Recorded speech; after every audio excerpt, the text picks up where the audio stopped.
even when Hi there, this video's live, extreme, intense, massive train strike, UK 23. Time's down there, today's day is Saturday the 29th of July, 2023. 2,300 job cuts. Every booking office in the country is going to close. Most stations will be completely You're standing up for the ticket office has been shut down.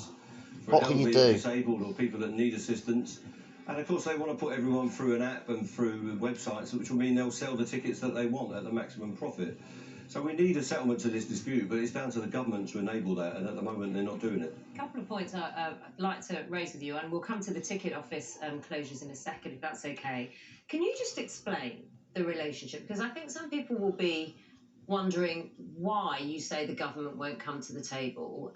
The government says it's met the rail unions, this is the Department for Transport, listened to them, facilitated improved offers on pay and reform, and the union leaders should put these fair and reasonable offers to their members so the dispute can be resolved. What is the relationship between the government, the union, and, say, the rail delivery group, for example? Well, the train operating companies have passenger service contracts. They replace franchises with direct contracts. And so they're paid a levy or royalty, if you like, to collect all the money for the railway, and they make a profit out of that.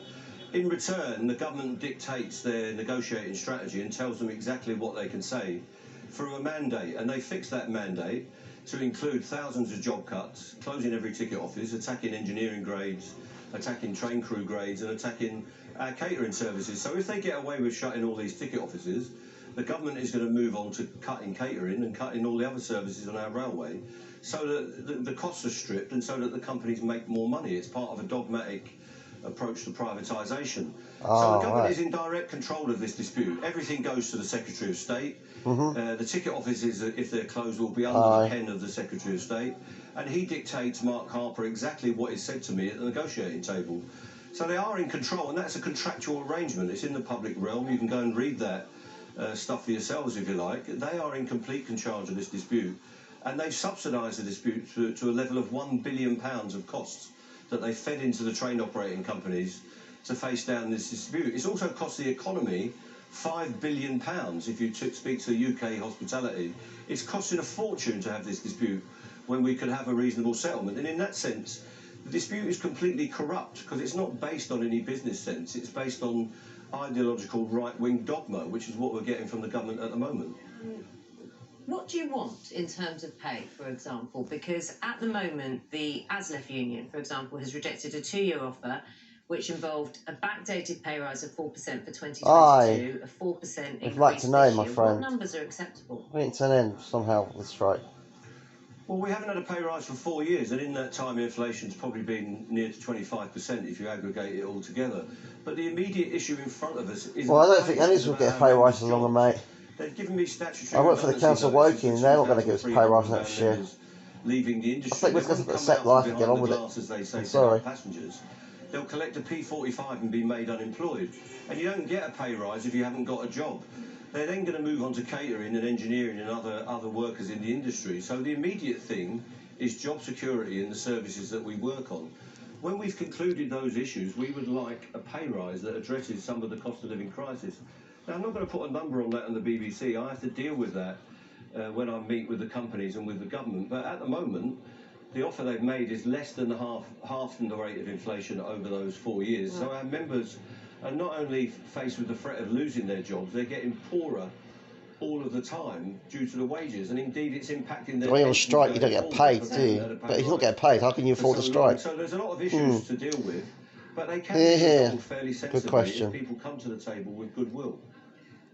Couple of points. When you spoke about ticket office closures, the industry says, or the industry argues, that staff would be present on platforms. So although they may not be in the ticket offices, they will be present on platforms and concourses to sell tickets and offer travel advice.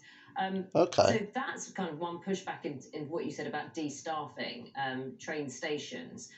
The sticking points, there are a couple of sticking points. You want no compulsory redundancies, and also driver-only operation trains when a driver takes control of opening and closing the train's doors. Why is that a sticking point? What's the problem with that? Well, we've been fighting that particular one for the last 30 or 40 years, and we will never give up on that. And we've had disputes on that in recent years, including here at Liverpool, where I am today. So that issue is a big one, and we will never give way. It's safer to have a guard on trains. It's safer for people travelling on their own to have guards, and that's true around the stations. What they tell you about people being deployed to platforms simply isn't true. Once the regulations about ticket offices are gone, there will be no rules or laws for them to staff any station. And I would advise anybody not to believe what this government is saying, not to believe what the train operating companies are saying on their behalf. This is a mass cut of jobs. You can't help people if you've had your job cut. 2,300 people will be cut from the industry just on this proposal. What they're saying is entirely untrue, that they propose to put people onto platforms. They're cutting the hours of staffing, and they're going to use mobile teams. If you turn up in a wheelchair seeking to get on a train, there to assist you, and it's not part of the social model of disability where people should be able to turn up and go if they've got a disability or if they're elderly like any other passenger. The assistants should be there waiting for them so that they can use our services and be a full part of our community, not waiting via an app. They're saying to elderly people, if you can't get assistance, use an app. Well, the elderly people don't want to use an app in the first place. And if the recourse, the safeguard, is to use another app to get some assistance, that's a nonsense. We need properly staffed stations that are secure and welcoming for every traveller of every description, and that's what we're fighting for. And that it means railway workers ready and able to assist people when they need it. Mick Lynch, General Secretary of the RMT Union, thank you for your time. There you go, guys.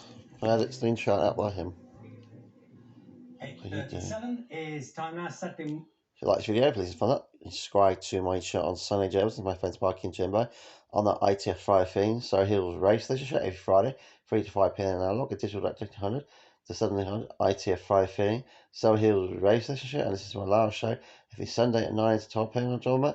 on the Waking Race Station show every Sunday. Hope you guys watch this video.